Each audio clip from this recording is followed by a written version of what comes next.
In this episode, we are focusing on all things related to breastfeeding and what new moms can expect in the fourth trimester with registered nurse and IBCLC Therese Dansby. Therese received her bachelor's degree in science and became a registered nurse in 2007. She was a neonatal intensive care or NICU nurse for the first 8 years of her career, after brief stints working in high-risk OB and then a low-risk birth center, and completing half of a master's degree with the intent of becoming a certified midwife. She instead became an international board-certified lactation consultant in 2015 after overcoming several feeding obstacles with her first baby. She is now a homeschooling mom of 3 with kids ages ranging from 8 years to 8 months and has left the hospital to continue her own lactation consultation private practice. I'm so excited to have you here today, Therese. I really appreciate you coming on. I feel like I selfishly have a lot of questions for you as a new mom. But can you just go right into this whole transition from midwife to IBCLC? Because that really surprised me. I had no idea. Yeah. Thanks, Amanda. I'm just really happy to be here with you, and you're in such a perfect season to talk about this with. So, I, when I was a senior in high school, I went to an all-girls high school so we could do this. We watched a birth video in anatomy class, and I came home and I was like, that's it. I'm going to be an OBGYN. And my dad is a doctor, and he's very supportive, but he was like, where do you see yourself in 10 years? And I said, well, okay, married, maybe thinking about having a kid. He was like, when you have kids, how much do you want to work? And I said, well, probably just part-time. And he was like, you probably don't want to be a doctor. And I was like, I'm very thankful for that conversation because he was right. That did not mesh. That would have been a lot of time and money for that realization. So he told me about nurse midwifery, which I actually didn't know about. They had nurse midwives at the hospital he was at, and I shadowed a few when I was in high school, and I was like, okay, great, easy pivot. I'll go to nursing school and I'll go to midwifery school. So I went to nursing school and I applied for jobs afterwards, and I applied for kind of everything in the maternal child spectrum. And I think the only job interviews I got were at all the NICUs I applied to. So I was like, well, okay, that's fine. I'll work in the NICU for a while and then reapply to L&D. And I just fell in love with the NICU, and I stayed there for about 5 years. I kind of hit a little burnout point, which I think is fairly common in a really intense field like that. And I thought, okay, now's my time to go back to midwifery school. I applied, I got in, I got about halfway through, and I just realized, kind of similar to that first conversation, I feel like I realized I just wanted to have my own babies. I feel like that sounds so kind of weird to say. I was like, I love this and I care so much about this, and I don't want to be on call 24/7. I shadowed a midwife in clinic who just worked part-time, and part-time hours were 3 clinic days a week plus 1 24-hour on-call shift every week. And I was like, this is a lot.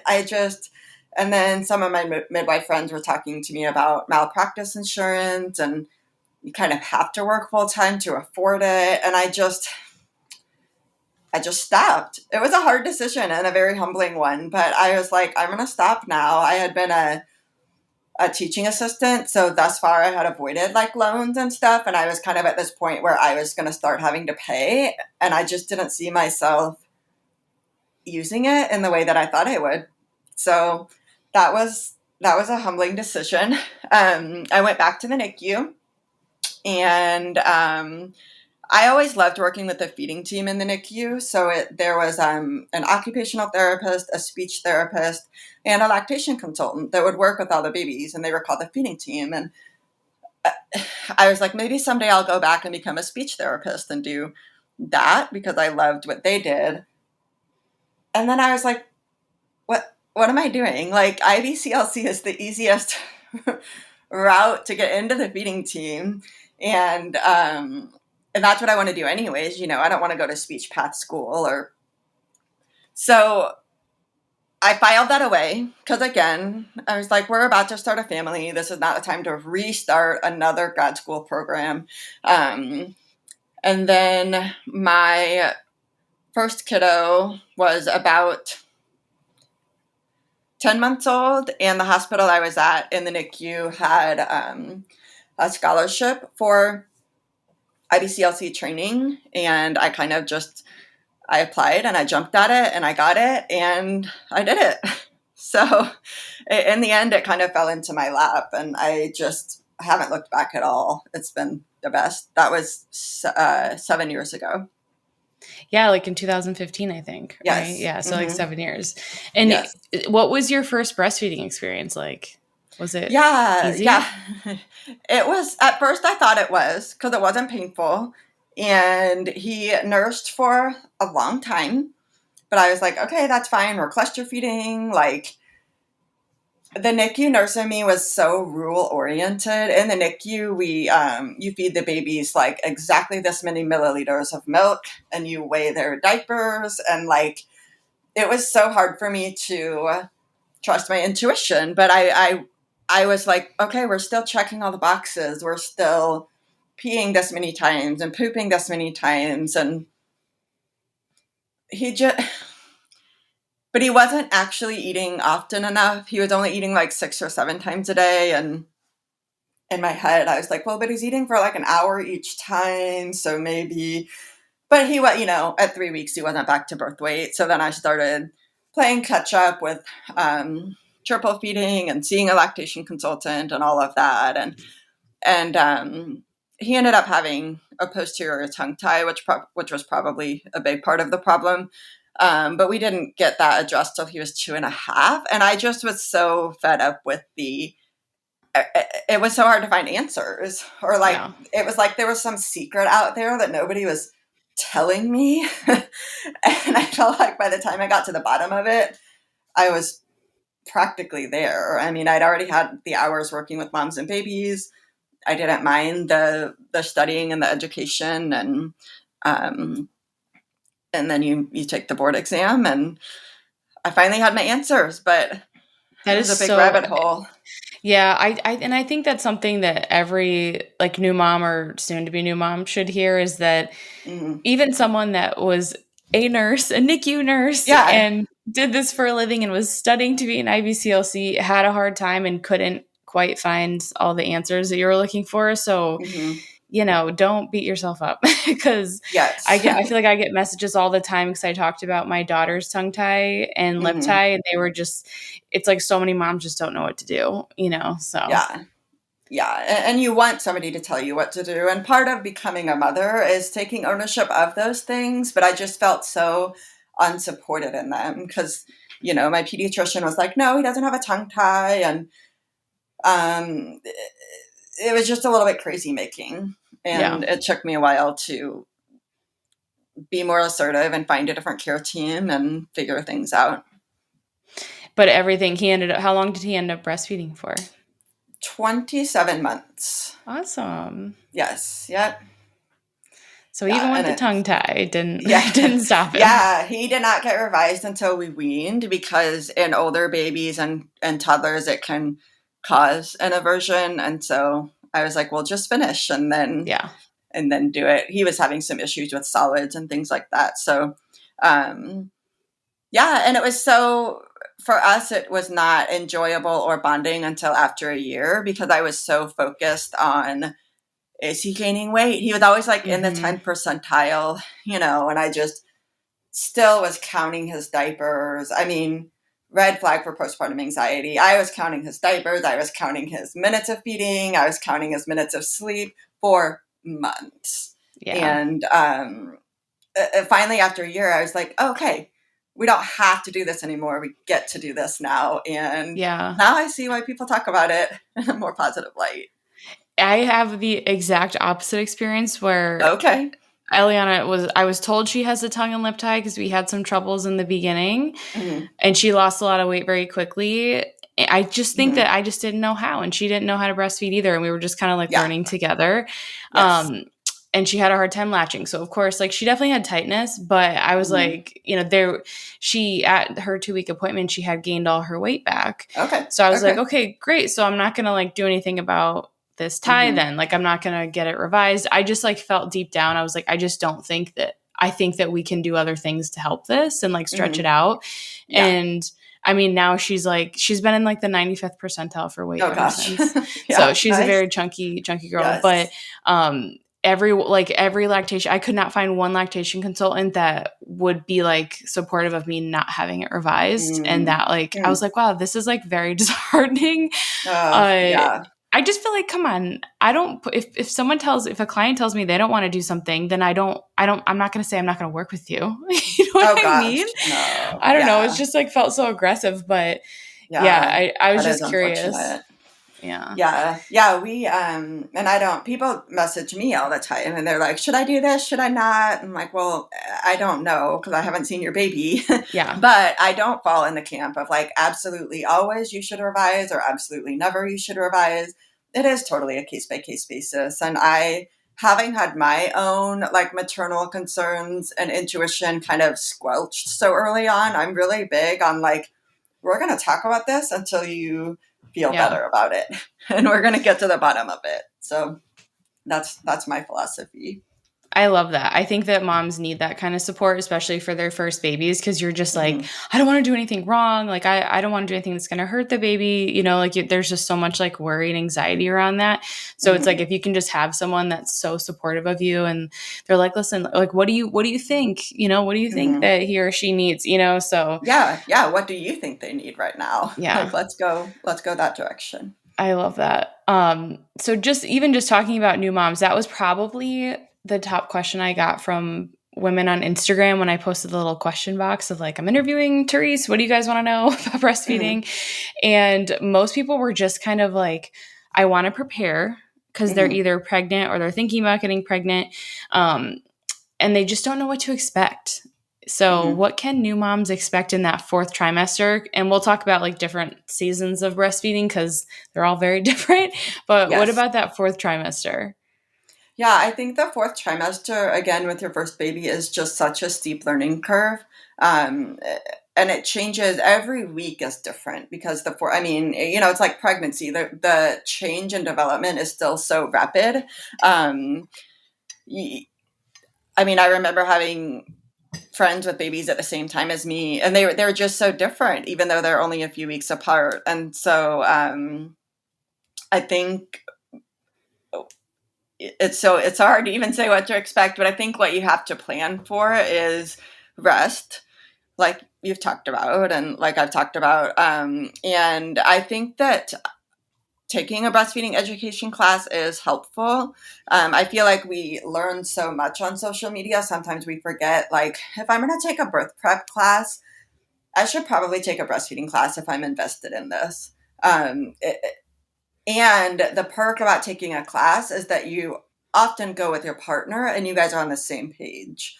That was even my husband is great now, but he will admit, like, in the beginning, he was not helpful or supportive. Like, he didn't understand why breastfeeding was important to me. He didn't understand why I would keep going when it was stressing me out. He has since apologized profusely, but I think because I just thought I have all the knowledge, and I was like the baby knowledge gatekeeper in our house, and that wasn't a good dynamic either. So I think just being on board with your partner and learning those things together is valuable too. I love that. I reached out to you when I was preparing and wanted to take a class. I was like, Therese, what class should I take? We had just started ours, and I was like, oh man, ask me in a few months. I know. That's okay. Yeah. I definitely plan on like, I'm definitely going to go through it in the future, because I also feel like, we're probably going to wait at least like a few years to try to have another baby. And one of my friends is like, you'll forget everything, so you'll need to do this all again. So And it'll just be different because it's a different Exactly. person. My second Yeah. breastfeeding experience was super different from my first, and my Yeah. third has been different too. I mean, yeah. It's so wild when you think about it. But I did Yes. have my husband do it with me, mostly because he has Good. an amazing memory. He has like the Okay. best memory. And I was like, Yeah. listen, I'm like, you're gonna go through this and when stuff comes up and I can't think of it because I haven't slept and Yes. I'm tired, I'm like, I need you to remember. And it honestly, Yes. like, he was like amazed by the whole thing.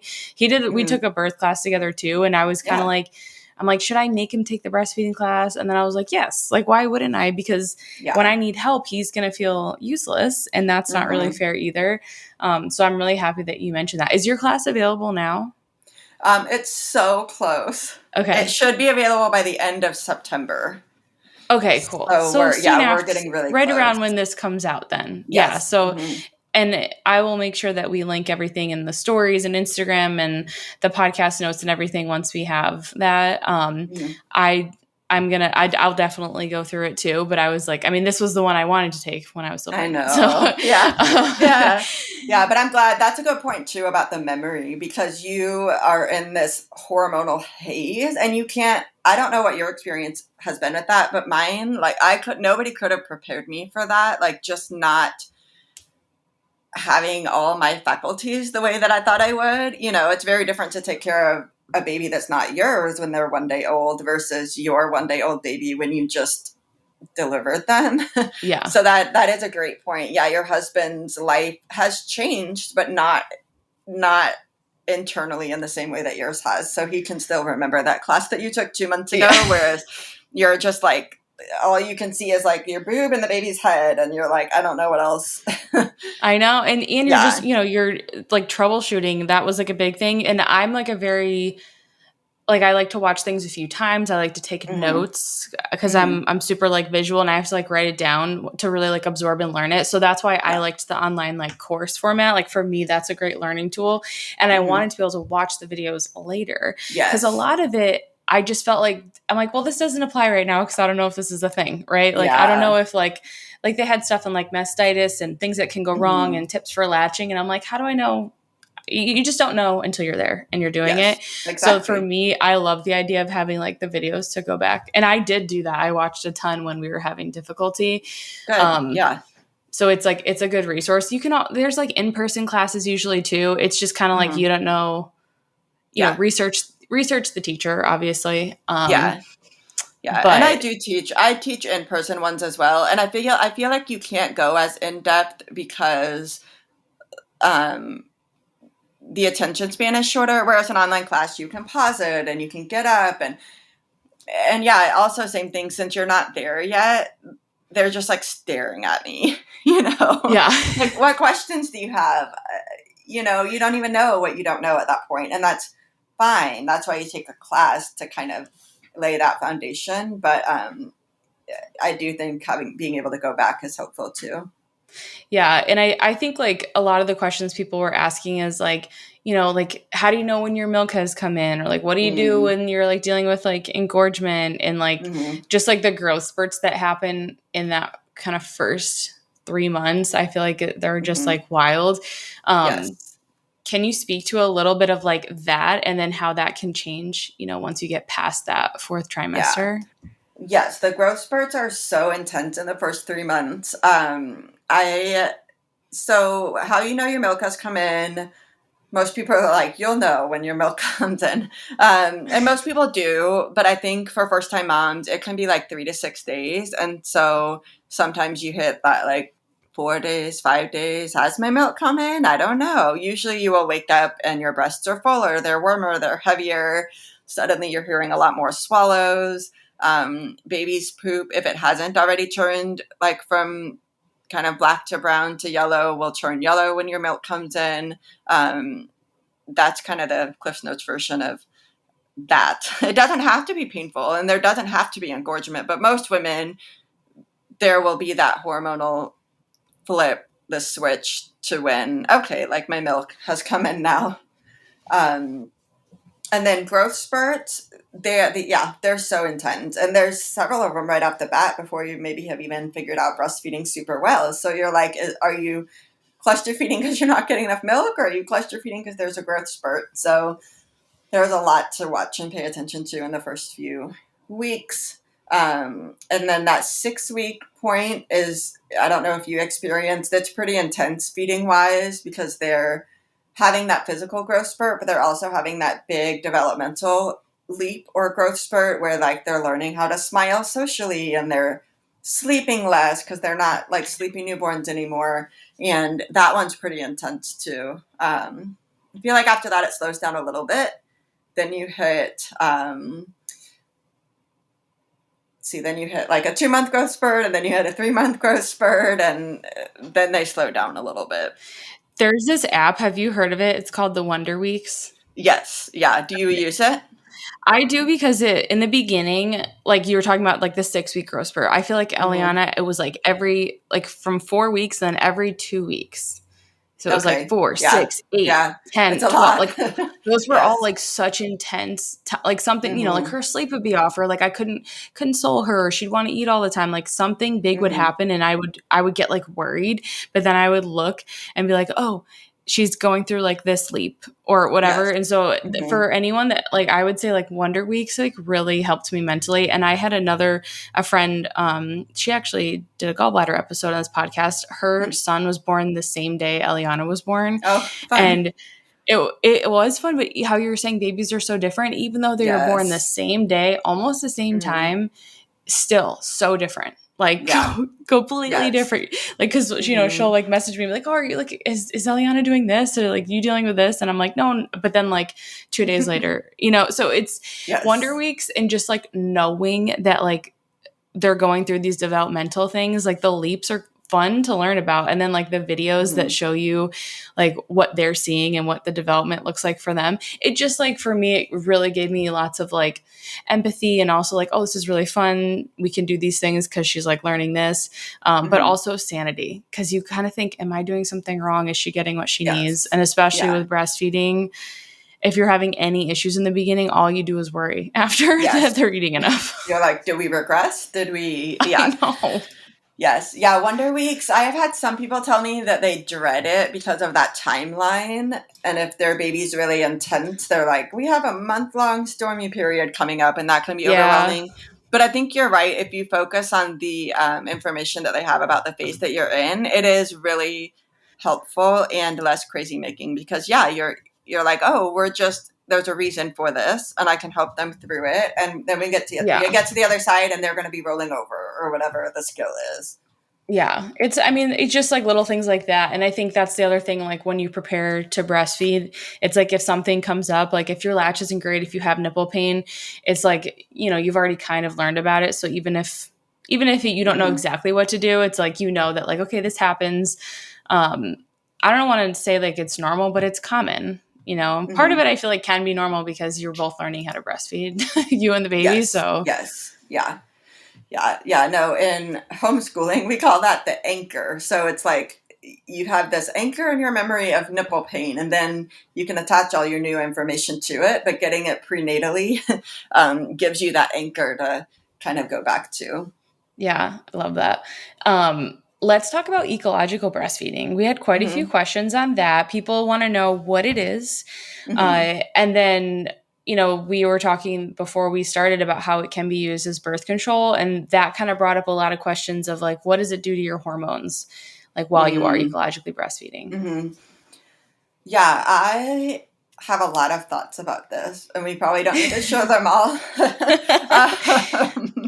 So, and I actually had to pull it up because honestly, there's a whole checklist of ecological breastfeeding, and I never remember them all. So, ecological breastfeeding is not exactly the same as the lactational amenorrhea method, or LAM, and they're not exactly the same as just your standard natural family planning methods either. So ecological breastfeeding is breastfeeding exclusively for the first 6 months, which then another one is avoid bottles and pacifiers. So we're talking like exclusively. It's comfort nursing and napping with your baby, co-sleeping at night feedings, nursing around the clock and not putting them on a feeding schedule, and not being separated from the baby, which I feel like this list, if you're looking into attachment parenting and then you look at this list, you're like, how do I, what, like, Yeah. how does this mesh with any sort of modern life as we know it, which is a valid question. And it can make you reevaluate life as we know it. But it's definitely not a good fit for everybody because you have to follow all of those steps. Yes.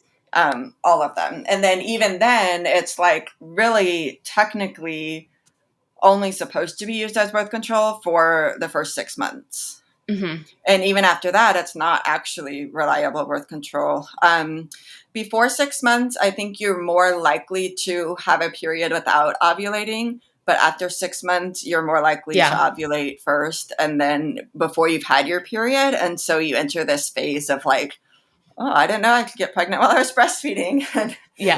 So I have to be careful too. I'm like, I don't want any surprise babies because I said you couldn't get pregnant while breastfeeding. Not saying that. So yeah. I think that's why it's nice to like just distinguish like what is, because I think some people think like, oh, it's exclusive breastfeeding. I'm like, but everyone, there's a different definition for everything. And like exclusive breastfeeding could mean something different to me than it means to someone else. Yes. So that's why I was like, let's define what it is. Cause you do, it's like this whole checklist. And technically you have to do all those things, which is like honestly impossible for most people. I would think. And once you have a subsequent child, especially like I would love to nap with my baby, but I can't. I mean, most people's lives are not set up for this, even if they are stay-at-home moms. Yeah. So, yeah, unfortunately, because grandma doesn't live next door. Yeah.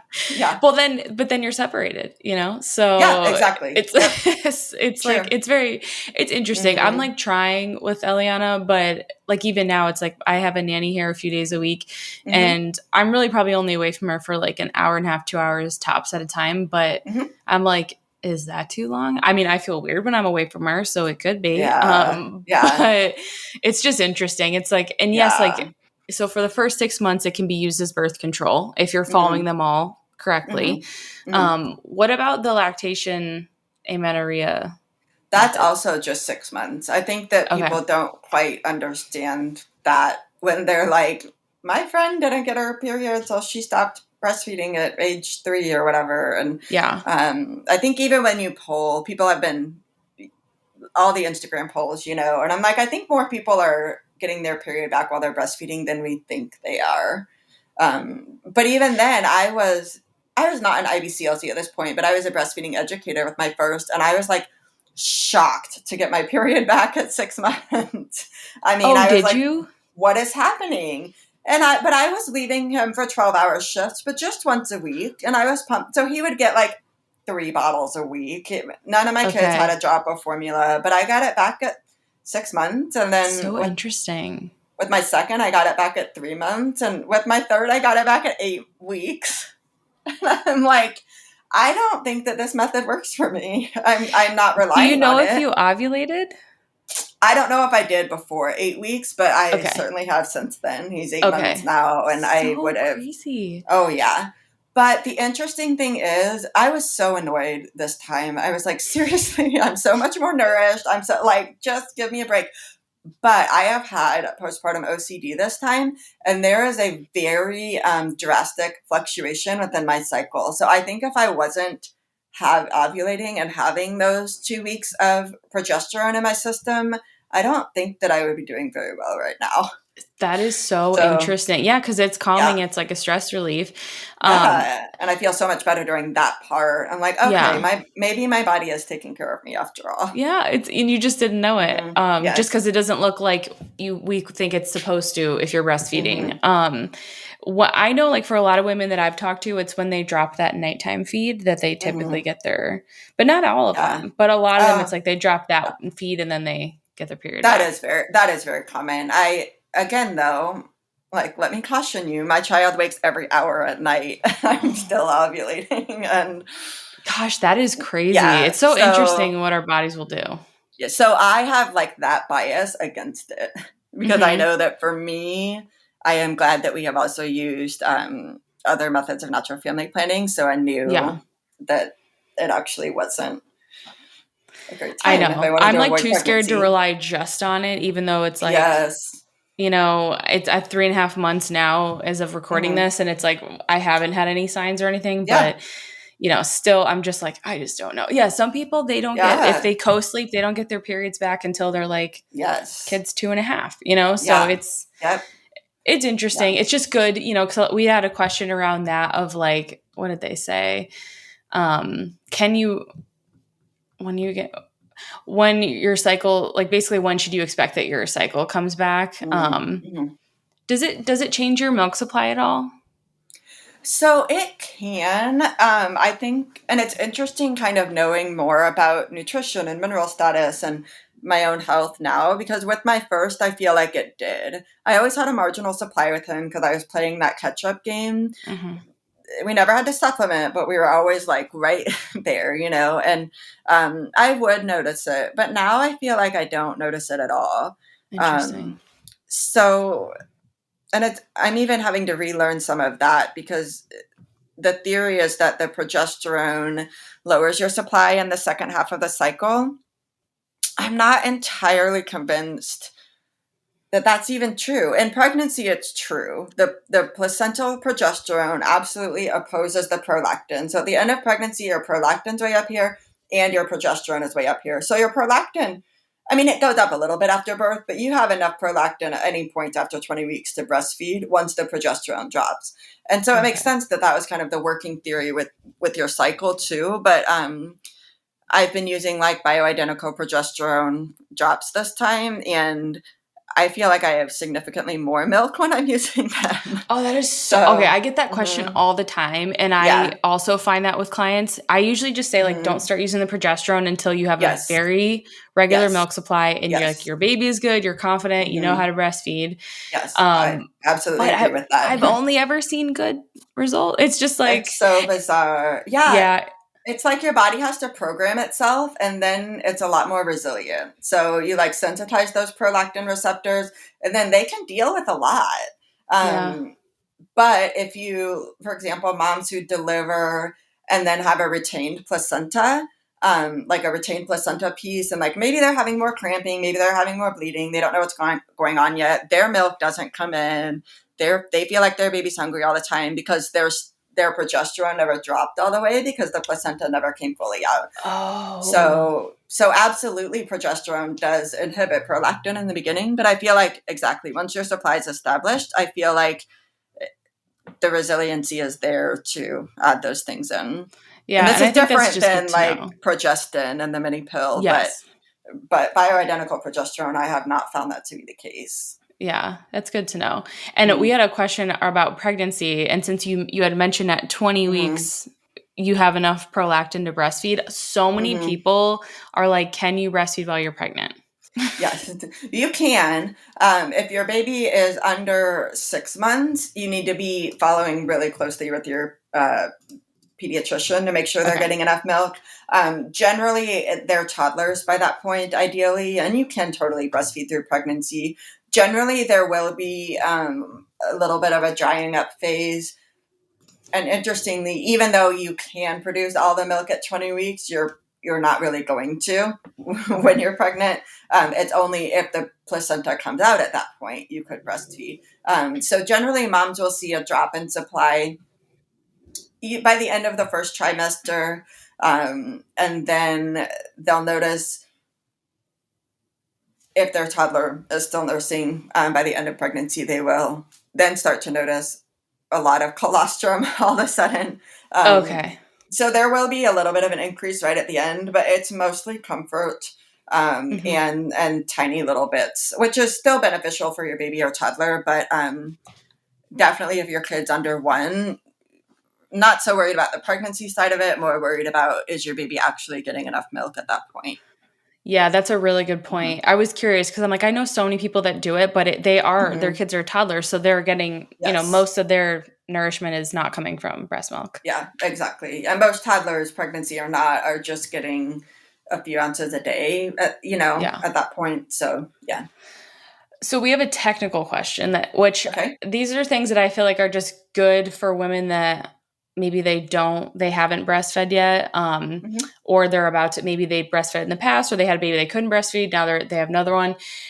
We had a question about, can catching your letdown with a device like a Haka or an LV increase breast milk? I know you're going to have to do a lot of definitions before you answer this, but Yeah.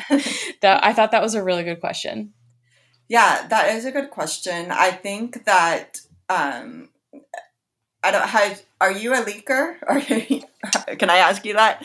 I don't leak anymore because Okay, now she's like 3.5 months. regulated. Yeah. I think that some people are leakers and some people aren't. So even some people are leaking at the end of pregnancy. Most people aren't. Um, some people need to wear breast pads the whole time they're breastfeeding. Some people don't. So I think that if you are a leaker, absolutely use a milk catcher and save all of that milk. So what would happen is you're breastfeeding baby on one side for the moms who haven't breastfed yet. Sometimes the letdown response will happen on both sides when the baby's nursing on one side and you leak on the other side. So some moms will catch it in a towel or a burp cloth or just a pad in their nursing bra, but there are little silicone cups that you can tuck into the bra that catch it. And absolutely, I think if you're a leaker, you should do that. The Haka is trickier. I don't know how you feel about it or if you've even tried it. My kids are so wiggly. I never really perfected the art of like Haka on one side or pump on one side while they're nursing on the other side. And for first time moms, you're almost always offering both sides for a while. So I would hate for somebody to feel pressure like I should have pumped that side or put the Haka on, but now the baby's hungry, and I don't want anybody kind of going down that little rabbit trail. But I have friends who have only ever used the Haka to catch milk. The Haka is, for those who don't know, is a one-piece silicone. It looks like a pump, but it's not a pump. But you like invert the flange on it and put it on your breast, so it catches the milk, but it also creates negative pressure. So it's removing milk a little bit more. I'll put images Actively, yeah, perfect. For the video version of this. I just made a note for myself. So and I get what you're saying with the Haka because it just kind of dangles, right? The benefit of the Haka, you don't have to wear a bra. So I love that. I did use it for a long time. I find it's so fun. Everyone's different, but I find that it actually for me worked better if I did not fold it back and like suction it super tightly. I would still suction it, but it wouldn't be crazy strong, and I would get like 2 to 3 ounces every time, which was awesome. But then Eliana got very wiggly, like you said, with your kids as she got older. And I was like, man, this is dangerous. I'm going to spill this milk. And then you get very sad, you know? So I got an LV, which is the same idea. It's still suction. So they call them manual pumps, technically. I don't just use them as a catcher. I wouldn't even really be able to catch anything now because my milk has like regulated. But with the suction from the Haka or the LV, I do catch like a letdown. Usually I still will get like between 1 and 3 ounces each time she eats that I'm using it. It's been like a little less, and I'm like, no, I don't want to have to pump because I'm like donating breast milk to one of my friends. So I'm hoping it hangs on for a little bit longer. But the LV is nice because you put it in your bra and it's flat. So if you ever the LV ladybug, is that the ladybug is the Haka one. Catcher, yeah, that's the catcher. But the Haka and the LV are both manual pumps. So it's just like good stuff to know because I know when everyone's like, get a Haka. And then I'm like, I don't know. I personally will just use the LV next time. It's just so much more comfortable. I got some engorgement with the Haka, so look out for that. But the LV I just never did. So, and you do have to wear a bra or something to hold it in place though. So those are kind of like the pros and cons, but I think most people are probably have some sort of like cami or bra on anyway. So you can tuck the LV right in there. But if you catch the letdown of the other side, does it technically increase your supply? Just catching it would not increase your supply. Using the Haka or the LV. So do you have like the wearable pump? Like it's not because the LV also makes an electronic like pump that Oh you can yeah, tuck in no. your bra. Yeah. So yes. So the LV and the Haka technically could increase your supply. They wouldn't be like my first line of defense in Yeah. terms of if a mom was meeting with me prenatally and we were coming up with a plan, that wouldn't be the first part of the plan. But definitely if you're in a situation like you are where you are, and that honestly, everybody that I know that does that is donating milk. So Yeah. it's funny that you say that. So it's like the easiest way to do that. Absolutely. And if the baby that needs milk is your own, then absolutely, it saves you a little bit of pumping. But if you're truly dealing with an undersupply, it wouldn't be my first go-to. Yeah, I think someone was just worried that they're gonna get engorged was my thinking. Okay. But you're saying like it's not gonna like crazily increase your milk supply so that like you now have Mm-mm. engorgement. Yeah.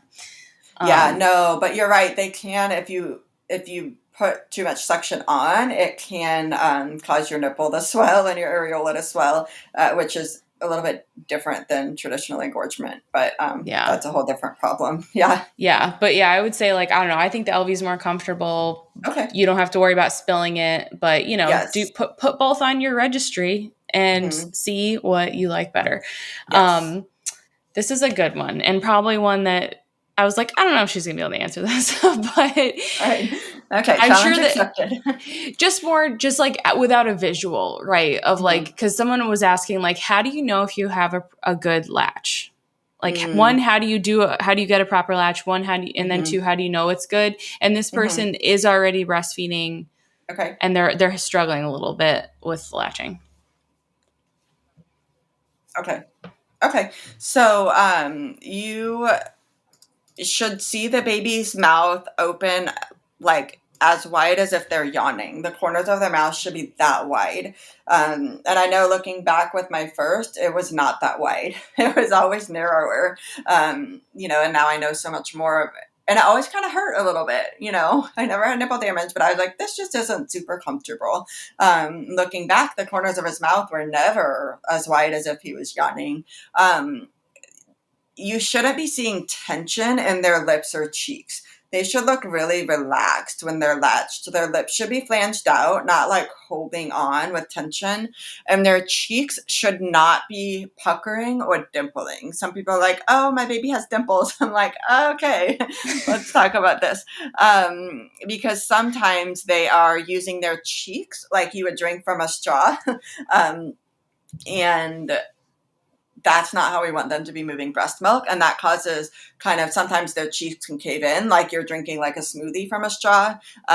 Or sometimes you'll just see dimpling there. We don't want to see that. So I'm telling you what not to look for a deep latch. But mostly at the end of the day, a deep latch should be, you should feel movement, but not pain. And you should be hearing swallows. And when the baby's done, your nipple should still be rounded and it shouldn't be pinched up like a tube of new lipstick. Yeah, I remember when I read that first description, I was like, well, that's exactly what Yeah. mine looks like. Yep. So this is obviously not Yep. going well. Yes. Yeah. Yeah. So that I don't. Maybe answer that question in reverse. How to know you don't have a wide latch, but But well, because it's kind of like I just feel like until you're doing it, you don't really know. Like I feel mm, like I watched so many videos. There was like so many helpful visuals. The mm, course I did had like all different types of breast size, nipple size, which I was mm, like, this is great because you could find one that kind of looks like yours. yeah. But again, like until you're actually in the moment doing it, it was like I was kind of I don't know. I think she's like it looks like her mouth Yeah. is open. Like it just was like Yeah. such a You're like mess. they're eating, and sometimes if you've been struggling, you're just so happy that they latched on that you don't want to I mess with it. And yeah. Yeah, the Yeah. swallows though really helped me like hearing that because I was Mm, like, I'm not hearing any swallows. And then when she first yeah. got a good latch, it hurt so bad. And then I heard swallows, and then we Mm, kind of like were able to navigate from there. But yeah, yes. that's an important one. Hmm. Yeah. We had a really interesting one. I know we talked a little bit about tongue ties and like oral restrictions. Someone asked, is Mhm. there anything you can do to decrease the probability? Mm, I know you're yes. not like a dentist, but Yeah, no. So I'm trying to think. So Michelle Emmanuel is an OT who developed the tummy time method, and so there are several different bodywork methods that that are very helpful with feeding babies with tongue ties. And one of them is tummy time method. So I've taken a class from Michelle. I've taken craniofacial therapy, Gillespie method training. And Michelle is, one of her big things is mom's movement and mobility during pregnancy impacts how the baby's oral patterns and structures develop.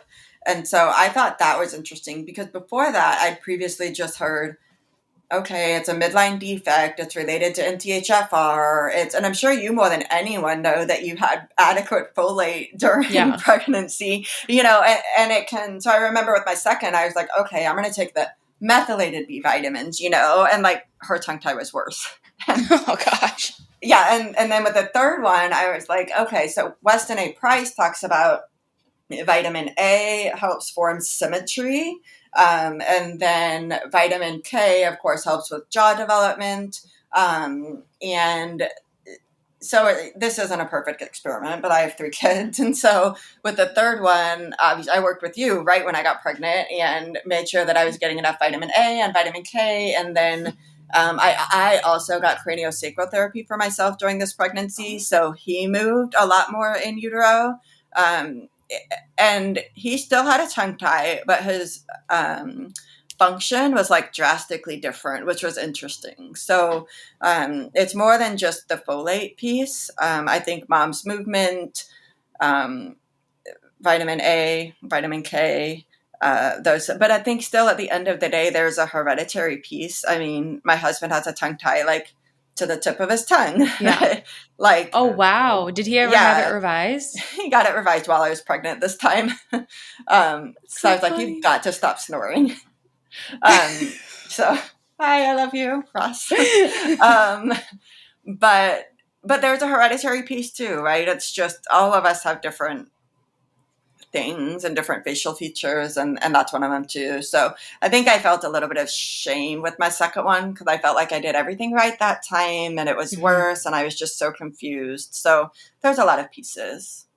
I love the idea of getting the cranial sacral therapy while you're pregnant. I think I would definitely do that next time. That's what really helped Eliana loosen hers. Yeah. I think there's a genetic piece too because I have the exact same ones as her, like tongue and lip. Yeah. Mine are not tight. Hers are not tight anymore. And I think that's the important thing. If you guys are listening to this and you're like, I have a baby with a tongue tie, what do I do? I love the Freely Rooted podcast with Corey and Fallon. They did a great episode with Mikhail, who has a great course called Midline Revolution that I did with Eliana. She goes through a lot of body work and stuff, but the podcast episode in and of itself it goes through like the history of tongue ties. And one of the things I really like that Mikhail talks about is that you can have a tie there, but it might not be tight. Right. Like how you said your most recent baby, like theirs is more functional and the function is what matters. Yeah. So, I think now people are so quick to just like snip or use a laser and get rid of them. And, but then like they still don't have the function that their tongue is supposed to have. Yeah. So it doesn't solve all the problems that you thought it would.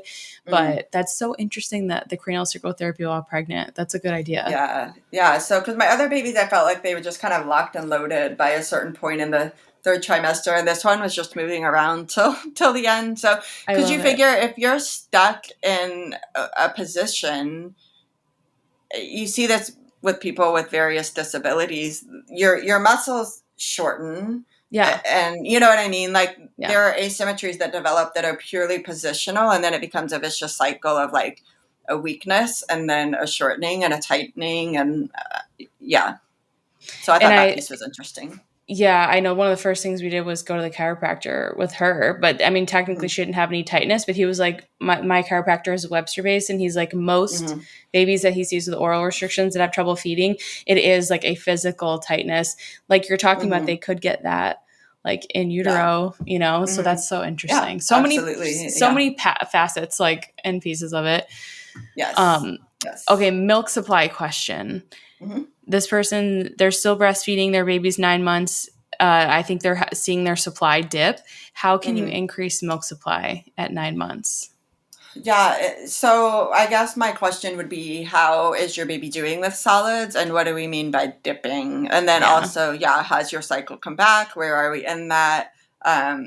Because like I said, some people really will, even before their cycle has come back, they're like, oh, I'm having a lot of nipple pain and I feel like baby's not getting enough milk. And then the next week they get their period. And it's like, Yeah. oh, okay, my body was just a little bit confused. So your supply is supposed to go down by 9 months. And I feel like that's hard in an age where we're so like outcome driven, you know, it's like, I got to have this crazy supply all the way through. And it like, no, you don't. Once your baby is doing well with solids, 9 months is a pretty common point for them to start doing well with solids. The first month or two is like learning and they may not be actually swallowing much of it. But by 9 months, they should be eating solids 2 or 3 times a day, like legitimate servings of them. And one of the perks of that is that you don't have to suddenly have 30 ounces of milk a day for them. So yeah, I did struggle with my first 2, because when I would go to work, I would get less. And I'm like, oh my gosh, like, are we... And so it's all relative. It's like, what do we mean by lower? What do we mean by less? It's normal for it to go down. And generally, most women are going to feel a little bit better. Like, you know, like we were kind of saying with your cycle coming back, 9 months is a common point for that to happen too, by the way. So there is something hormonally that happens there. I wonder if she's going to get it like right after she asks that question. Yeah. And similar, like someone asked about like 6 months, like what is like a common cause of supply dipping at 6 months? And I had messaged this person because I was like, what do you mean? It's just like, so I'm like, I know that Therese is going to need more context. And she had just said that she still is exclusively breastfeeding and they're trying to slowly incorporate solids, but like you said, like probably not eating much in the beginning. But she did say she had a lot of breast pain in the beginning and then it went away around like the 6-week mark. So she kind of thought she was in the clear. So 6 months, I'm curious, do you know if she had a boy or a girl? I don't know. I should ask. Yeah, I find that boys generally... when you have a boy, you actually produce higher calorie milk and they actually eat, boys have higher calorie milk, vast overgeneralization. And girls usually have a little bit of a higher supply. And I would agree with that anecdotally from my own experience. But that's what the textbooks say. And I have found with both of my boys that between 5.5 and 6 months, it was like, you're starving me. Like, what are we doing here? And they started waking up every hour at night and they just wanted to eat all day. And I had the same exact thought, like, am I losing my supply? And then I would go to work and pump and nope, it's all there. And one of my friends who's a chiropractor and works a lot with babies said that she sees a lot of like a developmental need for different textures at that age, even because I remember with this baby in particular, I was like, you are getting, because I had somebody who was very ill-informed tell me that he was hungry and that's why he was waking all night. And at first I was like, he's not, like, he's gaining so much weight. Like, I'm not starving my child. And I was so offended. And then I was talking to my friend and she was like, but there is a developmental need for different textures, different nutrients. She said, think if you ate milkshakes for 6 months, wouldn't you like crave a hamburger or like a salad or something, you know, like you start needing variety nutritionally at that point too. And so if she's seeing those behaviors, I would wonder if maybe her supply hasn't decreased, but her kids' needs have actually increased, which is then of course when you introduce meat purees and broths and really nutrient dense things like that.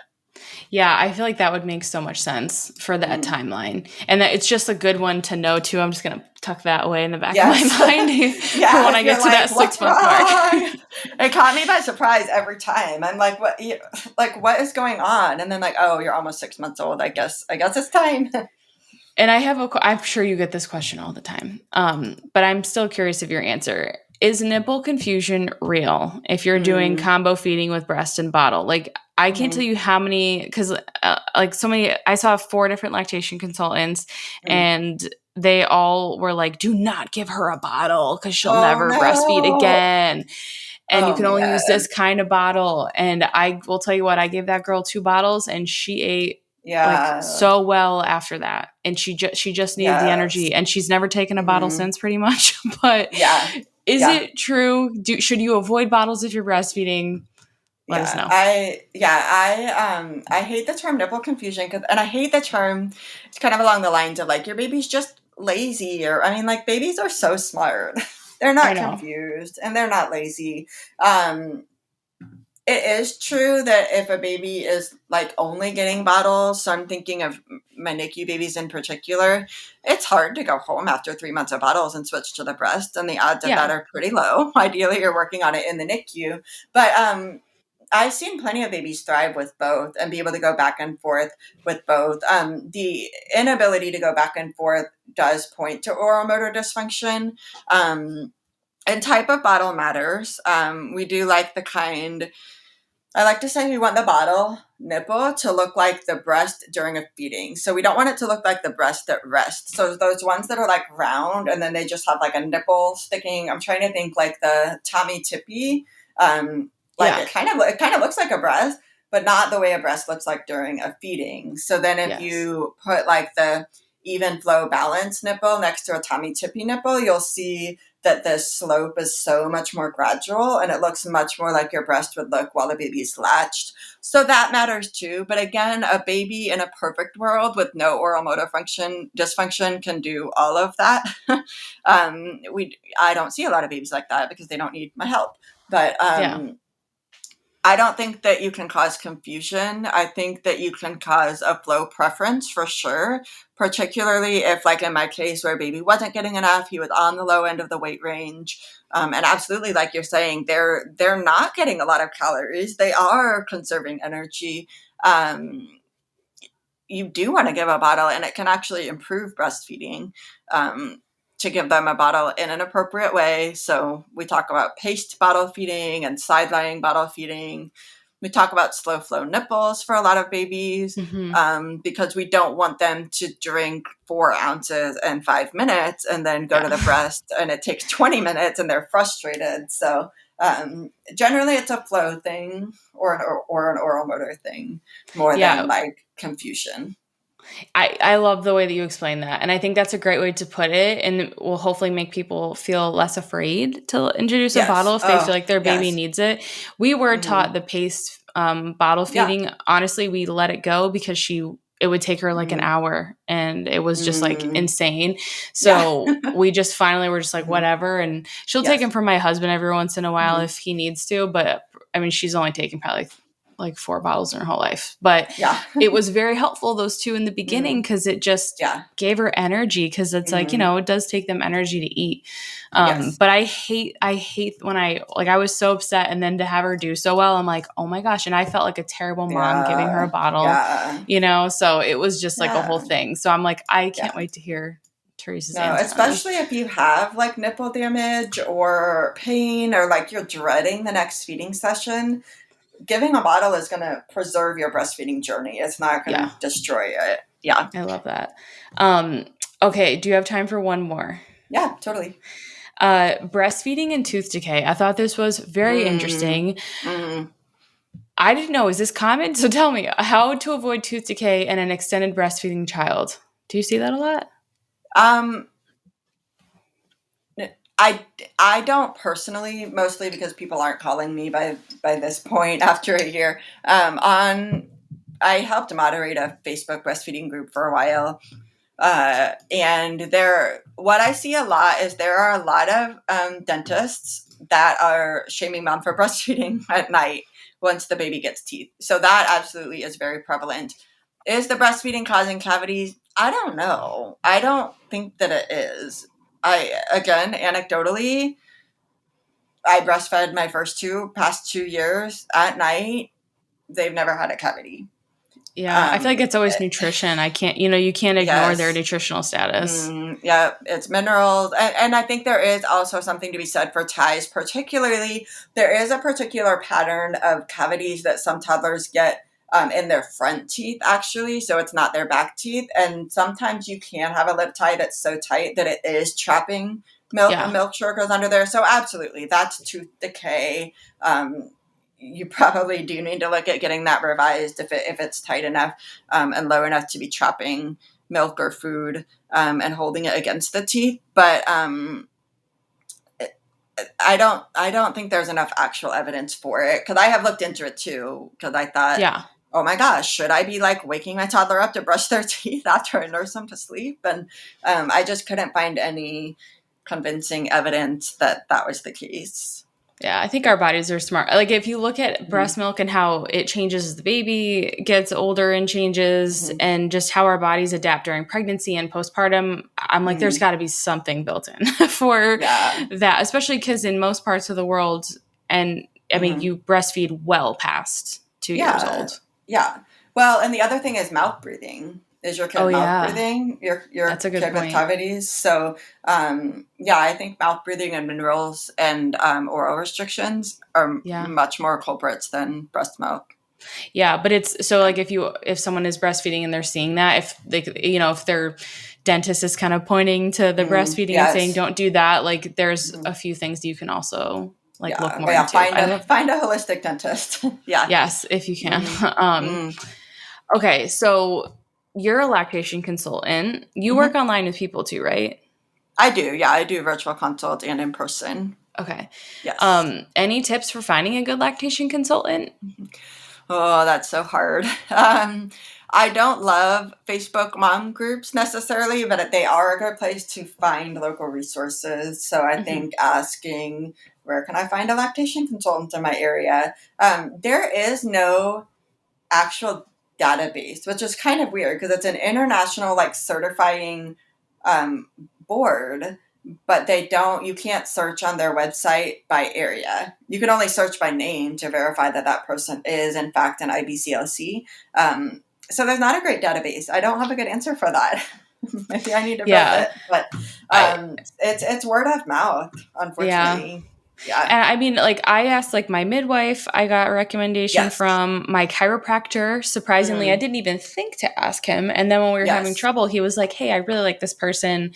Yes. Um, and then we That's a saw great point. like other providers, right? Like, if you Yes. trust other providers, Mm-hmm. especially I did a home birth. So, like, my midwife was like, more holistic for Mm-hmm. sure. So I trusted like who she recommended me. Mm-hmm. But I think asking providers, if you can, or other people that have had babies and you know that they breastfed, do they see someone and Mm-hmm. also that's in North Carolina, she recommended someone that was like somewhat close. So Yeah. word of mouth. But Yeah. I could not find I anything know. online, unfortunately. I'm like, I No. wonder if she knows. Yeah. Asking your provider is probably even better than asking in a mom's group, because they've worked directly with these people and kind of have a feel for who Yeah. would be a good fit for you. Yeah. Yeah. But And you just want to ask them their background and their experience. And I think IBCLC is technically the gold standard, but I knew one CLC who was, it's like a lesser certification, but she'd been a Lactation league leader and she'd done this for like 20 years. yeah. I mean, absolutely, she's a great person to go to. You don't only have to look for an IBCLC. It's much more about like what your experience and knowledge base is. Yeah. And I think too, just like, asking them questions, like if you have a concern, being like, how would you Mm-hmm. address this situation? Mm-hmm. Like, are you open-minded if you have like a specific thing that maybe you don't want to budge on, like Mm-hmm. just that was like the first thing I asked. If I'm like, okay, I need help with actual latch work, but I'm not going to get Mm-hmm. her revised. Like, will you help me? And Yeah. not Yeah. constantly tell me that she needs a revision because it's like so frustrating. Yeah. Yeah. So it's like, don't be afraid to ask questions, but your Mm-hmm. course hopefully will be launched by the time that this comes out. Yes. What I can hope people so. expect from the course? Like, what can they expect to learn? Yeah, so it's kind of everything. I'm building it with my friend Courtney, who's also an IBCLC, and I have 3 kids, and she's pregnant with her third, and we just both struggled with our first, and this is just everything we wish we had known. So it is.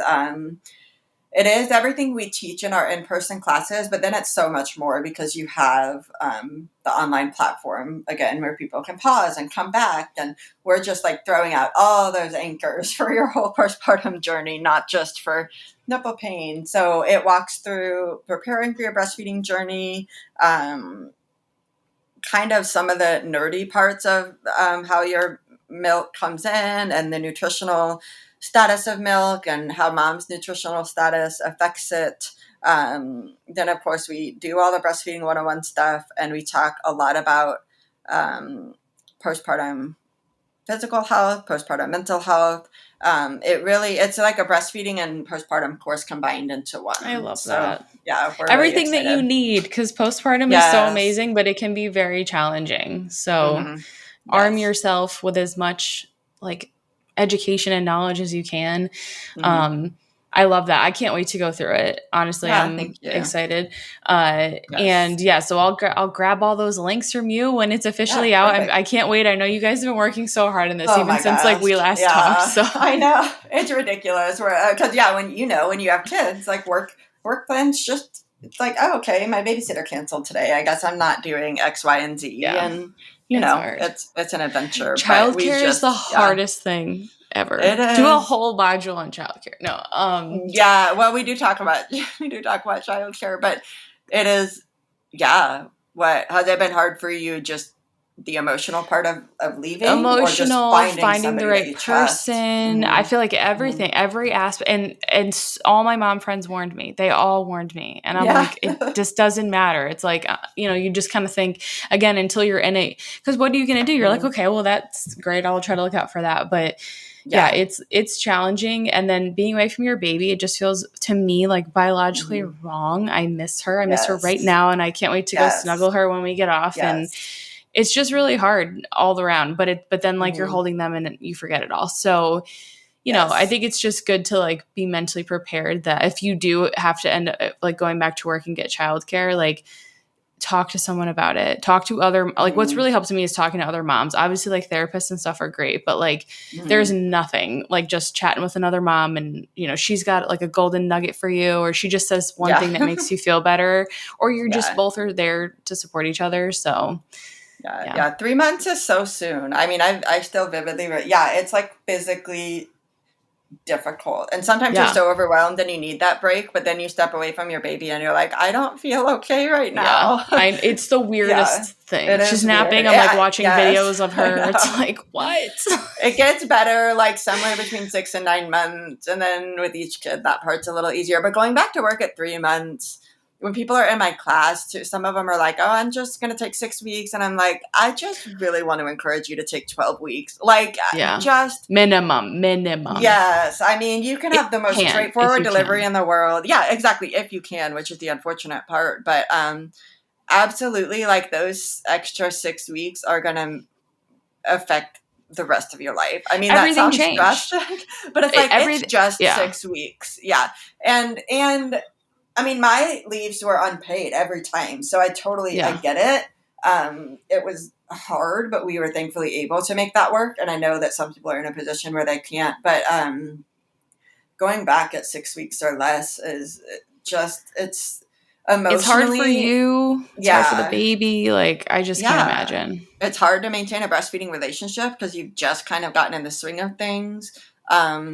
And it's hard for your health, like the stress levels and the physical stress of being up and about at work. And it's just, I just wish that we had a different way to do that now. But 12 weeks feels so long when you don't have a baby. And then when the baby's here, you're like, what happened? I know. And then you're kind of like just getting your groove. And then you're like, oh no, everything's going to change. I like just figured out how to do all of this. Exactly. Yeah. Yes. That's where we're at now.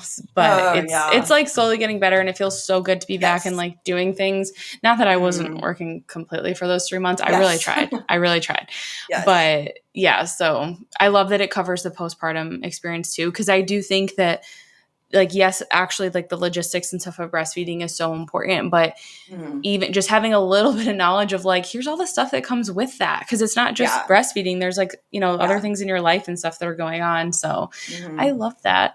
I can't, and what is it called? What's it going to be called? It's called Nourished Beginnings. And so it's kind of encompassing the mom and the baby. So. Oh, that's really sweet. That's a really great name. Thanks. Took us like 6 months to come up with it. The good ones always do. Yes. Yeah. But well, I can't thank you enough for coming on and chatting with me, Therese. Thank you. I really appreciate it. We'll see what kind of questions we get. I would love to do like a specific because we haven't covered breastfeeding on my podcast before. So this is kind of just like a little generalized thing. If we get a ton of questions, maybe we do another episode. But yeah, I just appreciate it. I love chatting with you, and I love your approach. I think it's very balanced. It's not overwhelming. It's attainable, and like that's what moms need. Yes. Yep. Yeah. Thank you so much.